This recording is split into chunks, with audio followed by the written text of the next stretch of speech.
Hello and welcome to Dream Team Coach TV, brought to you by Betway. I'm Sean Burke. Joining me is Andy Taylor, Jack Townsend and Nick Elliott. Coming up on this week's show. I'm just imagining going to court with the winner's medal. Right? Yeah, setting the scanners off as he's going in. Because ultimately, it will be a difficult summer between Kane and Levy. 50 million on Chris Wood. well, Dye should ask for it, wouldn't he? A young Bielsa. He's not that young, but younger. Yeah, that's just terrible small talk. That's not transfer. Yeah, how's better in Manchester? Yeah. With this summer still not quite back to normality, most people will be thinking about taking trips within the UK. I might go to Brighton, Andy back to the Midlands, and Harry Kane to Chelsea or Manchester. That's right, it looks like Harry Kane is finally moving on, with reports that he has told the club he would like to leave this summer. But firstly, what will happen to Spurs without him? When you look at which we should talk about, the list of players who have left Spurs since they last won a trophy and have won trophies elsewhere, is pretty comprehensive at this stage. Kane's got to be looking at the likes of Kyle Walker, Bale, Berbatov, Modric, and even Eriksen. All left Spurs and have gone on to bigger and better things. Trippier as well. On the verge of a Serie A title, beating the likes of Madrid and Barca. La Liga, I think you mean? Oh, yeah, sorry. All right. Spain, it's Italy, same thing. I understand he's loyal, but, there's got to be a point where you go, there. Well, it seems like that point is now. That he's going, right, get me out of here. And he's fortunate. He's getting the pick of, he could go wherever he likes. Can he go wherever he likes, though?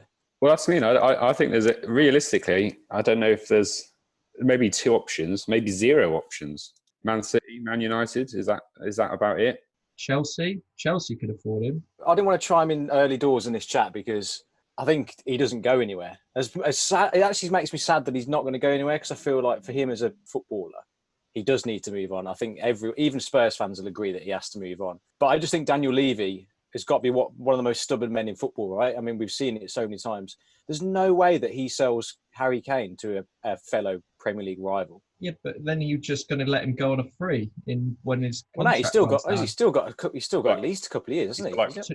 But still, like, why don't you cash in and get big money now, and then rather than him getting nothing from him? Because I think Daniel Levy will offset losing him, but with the prospect of probably not making Champions League football for a long time.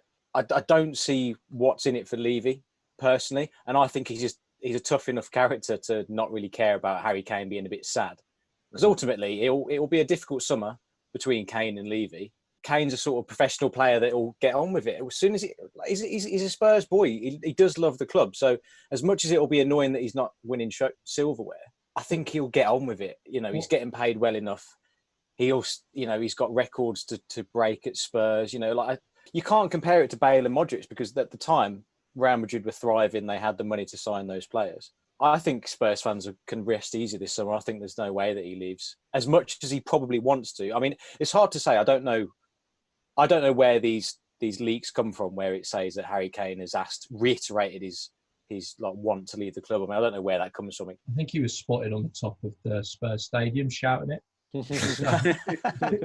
Apparently, he was asking the other England players what it's like to live in the northwest and stuff like that, which is not particularly. Yeah, I mean, that's a harmless question. I mean, I've got mates up north that I ask how's it going. It doesn't mean to say that I'm getting a transfer to BBC Match of the Day. Breaking news, Andy in for a transfer. Yeah, that's just terrible small talk. That's not transfer. Yeah, how's better in Manchester? Yeah.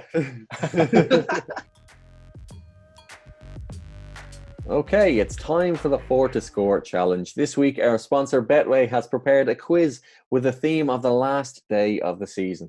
Last-minute winners, relegation scraps, or Arsenal pipping Spurs to the last Champions League spot. It all might come up.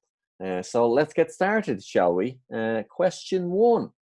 Chelsea claimed a win over Wigan in the 2009-2010 season to secure the Premier League title on the last day of the season.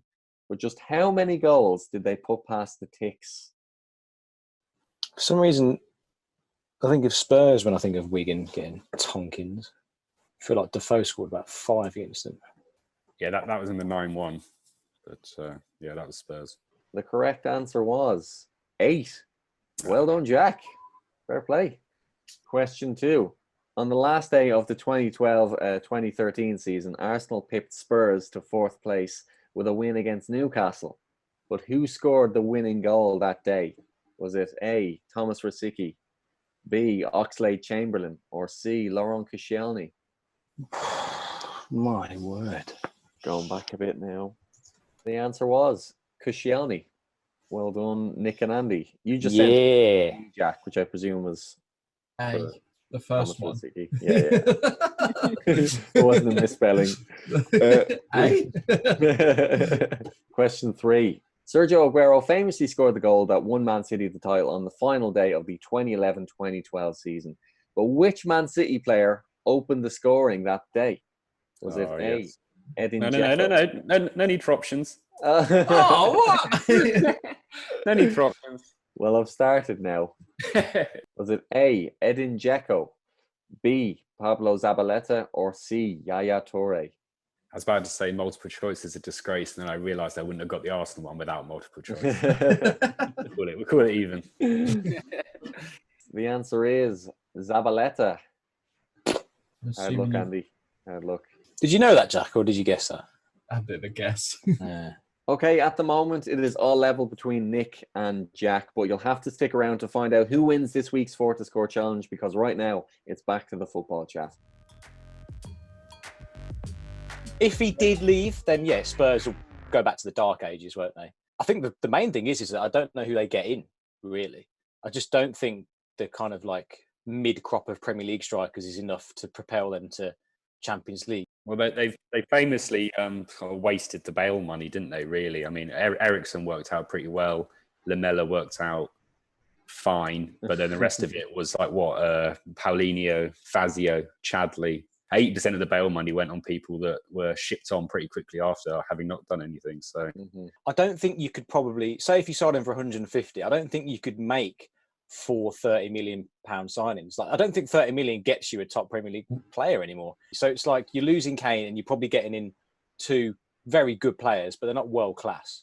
Let's just say they stay close to home. If you look at the top scorers in the Premier League, obviously we've got to ignore Salah and Bruno. The next best players are Bamford. I mean, Spurs fans wouldn't want him. Calvert-Lewin, I don't think he leaves Everton. Obviously, Gundogan's City. Lacazette, Arsenal, not happening. Vardy, no. Ollie Watkins, maybe, could happen. Iniacho from Leicester, maybe could happen. I mean, is he just a flash in the pan this season? I don't know. Hopefully not. And then you've got Danny Ings, Callum Wilson, Chris Wood. 50 million on Chris Wood. well, Dyer should ask for it, wouldn't he? I mean, he asked for that for Tarkovsky, didn't he? How would he ask it? Daniel, Chris Wood, he scored a hat-trick against Wolves last week, and he's just a quality player. I could see him just playing in behind, Troy Parrott next year. Actually, I think he'll really, he'll get him going. The only way I could see it maybe working is like if Man United offer a load of like swap players. If they say like, right, we haven't got the money to buy him outright, but we'll give you 60 million and Martial and Fred and, just offload like 3 or 4 players, and Spurs might actually think, well, we might be able to actually do that because it might bulk our squad out a bit, and then we could actually spend the money on one player, because 60 million or whatever could buy you one pretty decent player. Yeah. Two Chris Woods, for example. I do feel for Kane, though, if he doesn't leave. I just think he's such a good player. Because, people compare him to Alan Shearer, but at the end of the day, Shearer had that Premier League title in his locker early doors, so he didn't really have that pressure. So, I think it's just going to be one of those. It's going to be so much. We're going to be bombarded on a weekly basis about Kane chat, and I just don't think actually anything will come of it. The end of the season approaches after a roller coaster of a season. Man City champions after a wobbly start. Liverpool having a season to forget after being champions. And Arsenal remaining pretty much mid-table the entire time. And that's consistency. As of recording on Wednesday, all that's left to play for is European qualification. The result last night is to kind of change things. Chelsea beat Leicester, and Liverpool could still qualify for the Champions League.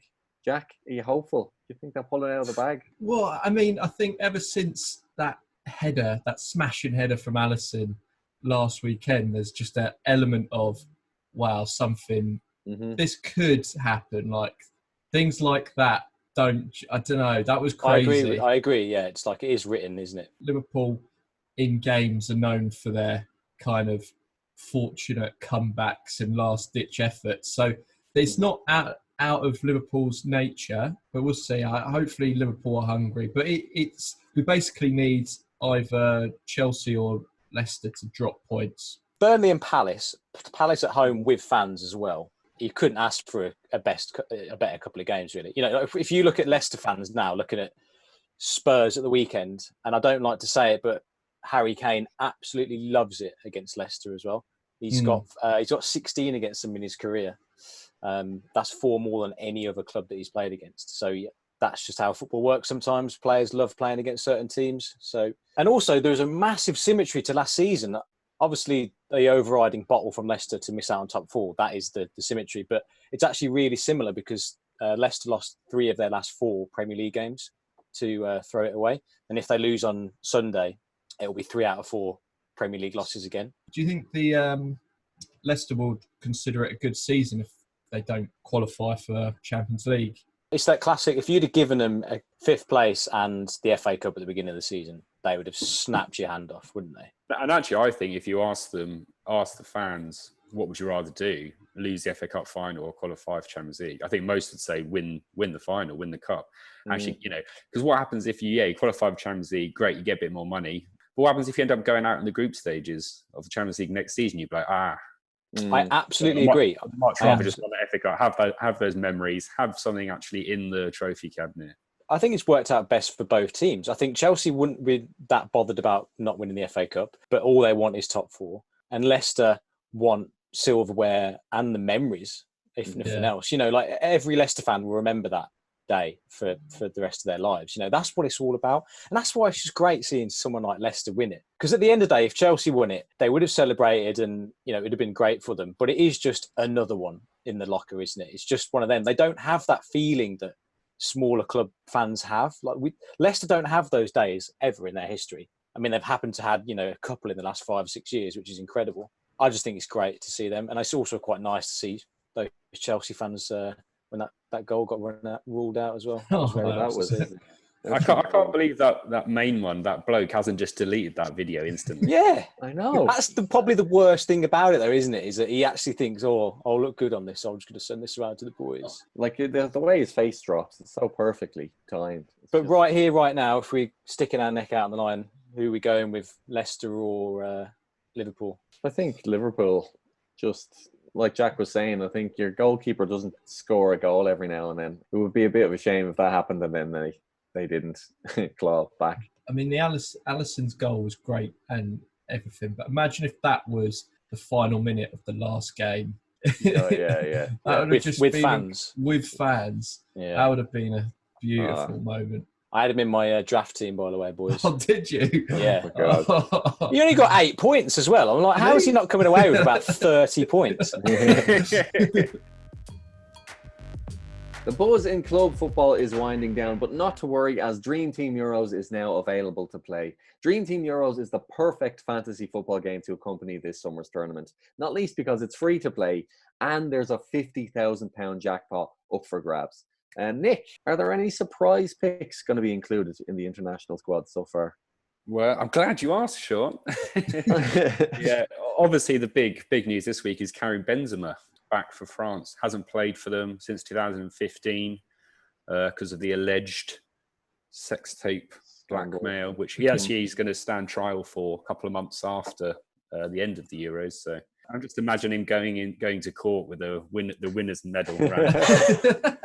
Yeah, setting the scanners off as he's going in. Yeah. Oh, sorry. Yeah, sorry, it's just my golden boot. Where do I put this? The thing is, obviously, Deschamps has kind of held really firm over this for 6 years.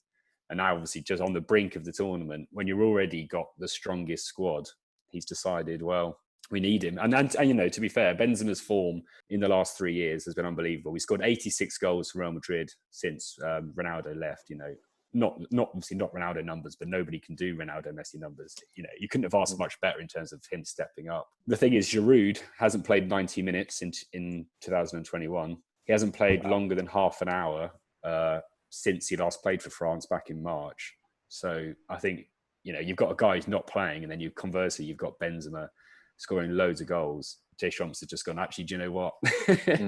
We need to backtrack rapidly, just get him in. He's kind of like the last piece of the puzzle, really. You know, when you set out France's expected 11, it looks so strong everywhere. And you go, oh, yeah, then they got Giroud. And I'm not knocking Giroud. He's done a great job for France. And actually, he's got a better goal-scoring record for France than Benzema did when he played. But it's a different animal. Giroud didn't register a shot on target at the 2018 World Cup. That's not happening with Benzema. And I know he did other stuff and he helps. Griezmann likes playing. That's what I'm saying. Can you have too much talent up top where suddenly you've got Pogba in the middle of the park and he's like, I'm sport for choice here. Whereas usually it's like, well, I'm not giving it to Giroud because I know that he's there to make us look good. You know, I'm just going to give it to Mbappe. Whereas now he's got Benzema asking for it. Well, the thing is, though, that, you know, if it was a different type of goal scorer other than Benzema, like if it was, I'm trying to think of someone who's, I don't know, like Aguero, who's not necessarily that good at linking up the play, right? Yeah, that is potentially disruptive. But the whole point about Benzema is that he's actually incredibly good at linking up the play as well. That was kind of his whole thing before he. Firmino with goals. Yeah, exactly. You know, he's like a 9.5. You know, I love that. That's a great phrase. He's good at linking up all the play, which he did for Ronaldo for years. And then now he's like, oh, yeah, by the way, I can also be a proper number 9 when needed and score all the goals. And I don't think in that sense, actually, it's quite a natural fit because he can basically do what Giroud does. And also he will register more than one shot, more than 0 shots on target in the whole tournament, which Giroud didn't manage last time. Another player has been recalled, Thomas Muller for Germany. He was a Joachim Low also, just when he dropped somebody for years, was like, no, that's it now. I'm not calling you back. Wasn't he dropped rightly so, though? Didn't he really go off the boil and now suddenly he's just kind of like found himself again at Munich? Yeah, he did. Yeah, he was not very good. And, well, so Müller, Hummels and Boateng were all ditched at the same time by Joachim Low, basically saying we need to put aside the old guard and, you know, go with the young lads, like a prop sort of signalling a transition. And that kind of worked for, you know, Germany do have a lot of good players, but yeah, that kind of backfired when, I mean, at one point, Hummels was definitely the best centre-back available. Yeah. And he still was like, oh, no, we're going to resist that. But yeah, I mean, Müller has completely rediscovered his form. I mean, provided so many assists in the Bundesliga in the last 2 years and sort of rediscovered his goal scoring. So yeah, I think it's a similar situation where you get to the eve of the tournament. It's like, we lost 2-1 to Macedonia in the last international break. We got hammered 6-0 by Spain recently. Probably can't afford to not, you know, we're not good enough for me to not be picking one of the best informed players just because I made a sort of snap decision a few years ago. Do you think an element of it is Joachim Low's, this is our last ever tournament? He's going, you know what? Come on, let's go, give it all I got for one last dance. Get the old band back together. Just gets his like trumpet out. The only other thing that stands out to me from the Euro is just from a very, very early kind of analysis of it all. I didn't realise how good Italy were. Played 10 games in qualifying, won 10, scored 37 and only conceded 4 goals.